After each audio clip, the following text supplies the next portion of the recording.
Hi, welcome to this part of my review featuring Midnight, Legacy of Darkness. If you haven't seen the other parts of my review, featuring this setting for Dungeons & Dragons 5th edition, where evil rules supreme and being good is considered a sin, please check out the playlist in the description below. This time we are going to talk about the Orcs, specifically the heroic Orcs, the Orcs against the Shadow.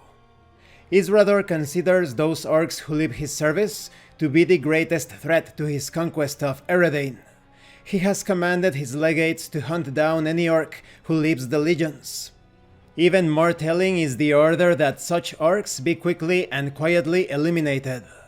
The legates take to hunting Orcs with gusto. Witch takers are often pulled away from their duties and dispatched to track down deserters in the legions, and the Conclave of Tender Mercies prowls at the edges of the Legion warrens, searching for signs of dissent and dispatching their Astirax servants.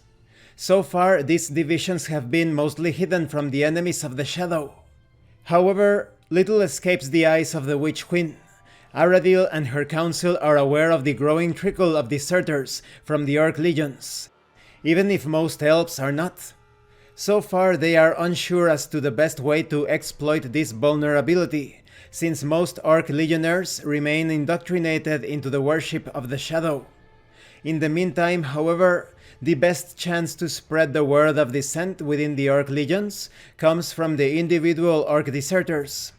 Unfortunately, they are unreliable ambassadors at best. Many Orcs who leave the legions do not do so out of any idealistic motive. They turn to mercenary life or to banditry.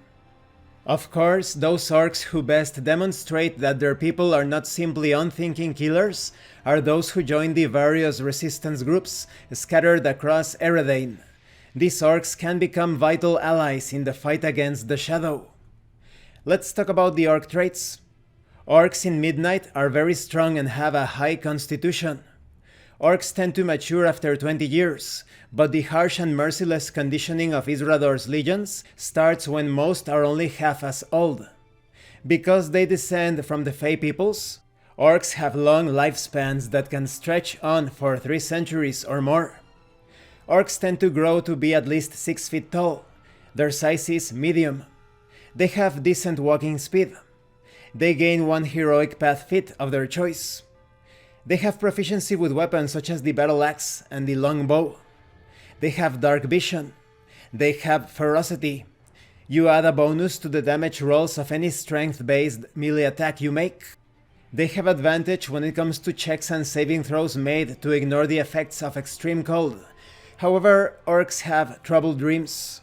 When they take long rests, they do not heal as fast as other species or races. And this concludes this part of the review. In the next part we are going to talk about the heroic paths. When it comes to heroic Orcs in this setting, they make sense within the notion that some Orcs will not tolerate being treated as slaves or disposable minions for Isrador.